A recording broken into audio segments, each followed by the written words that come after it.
Còn suốt thật đấy, không học rừng cổ chứ. Còn con vật rộn hơn một rộn.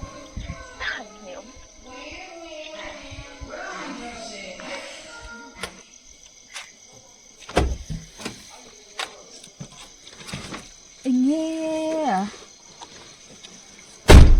Ủa? Cái lúc của con đầu, cái chuyện đấy bọn nó cái đôn số rồi. Anh nghe hơn lâu tù rộm.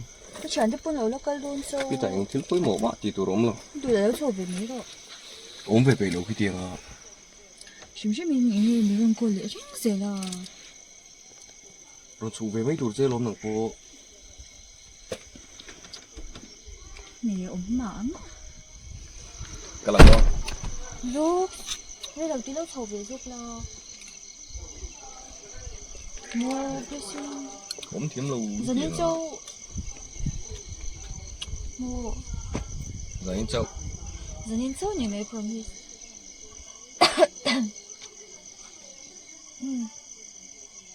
Cái nồng đây lâu. lâu Cái không? này cái máy lâu à.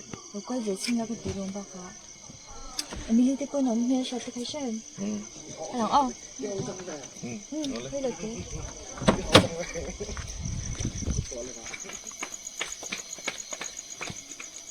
Ôi, anh ta đi em về. Cái gì à? Ê, xin tới con lúc excuse sao hay Nó bố luộc tổ về. Ôi, món gạo thẳng hay đi, mình có đi về. rồi kiếm cái bằng nên hình. Hello. Anh không nghe. Hi guys. Hello guys. Cái gì bạn tuổi?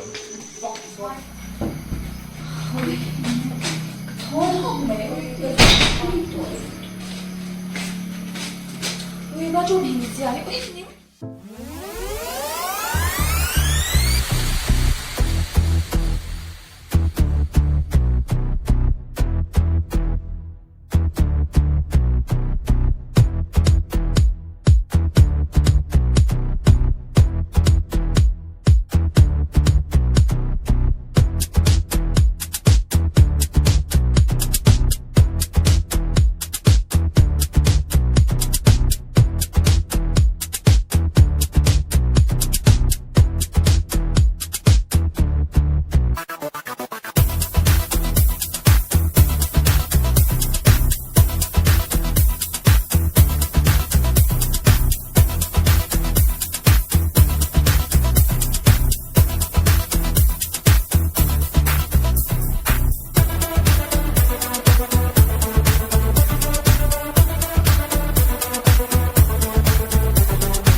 ôi rồi tán thành rồi chết. Cái tiền cái tỷ về ngay lâu cái tiền mỗi một à. 일단 똑똑히 씹을 이제 백초 인도도 난다. 민실 때제 이세대 있어 걸로. 봤어. Cái tiền à, có ôm về ngay lâu cái Xoay tiền. tôi là shim shim sẽ ít ra. Cái cân đủ to reng lâu cái tiền à. Sôi bố ngay lâu. Đi rồi khai lại vẫn phát cho hậu cái gì mà một tôi khai là cái装bị là shim shim. Cái khẩn đó này nó mà. Ôi rồi. À vì ngồi mấy à. Cái tiền nó anh tỷ thấy lệ. 一能看都没人应来了 ，enjoyment 人家连点进去。Ai in hậu bộ khai in mò ăn nuông anh tỷ lâu vắng. Rồi hít til nuông mà lâu đi hi. 印参了房没人看，路不堵没啊？摔到了单对。 Cái tổ đó lâu bộ như sôi bố ngay lâu. 哦，摔到这本路赶紧到了房，印参了赶紧赶到啊了。 Iki lu tuh ketika dengan iki. 人家说， กันแล้วนะตัวกันก็ลาห้องก็ติดได้คันผมไม่ตัวรอง cái chuyện thì cái cô lăng có hồ sơ đôi trên này đâu đòi tôi tội đôi nha đi đủ này hổ tốc đôi nha các bói tôi tội sual gì à mình try rủi cái thế à Chả bao giờ cài mèo về như bây giờ. Sao thế nó ổn thế à? mình thêm hai em em ác cả là trong từ tổ lầu Bữa nào nó trong về đây rồi. thế là hồ sơ nắng cần nhí Không phải nó ổn đâu.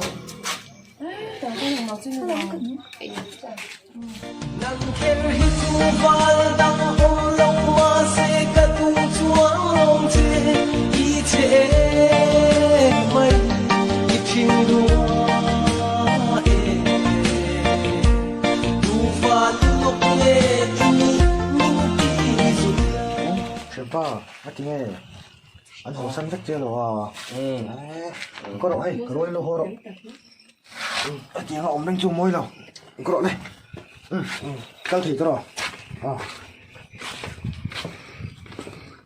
khải ý vắt cái mít về lên nôm mèo chắc lên mày Chả có thằng nào xin nào. cái lệ xiềng mô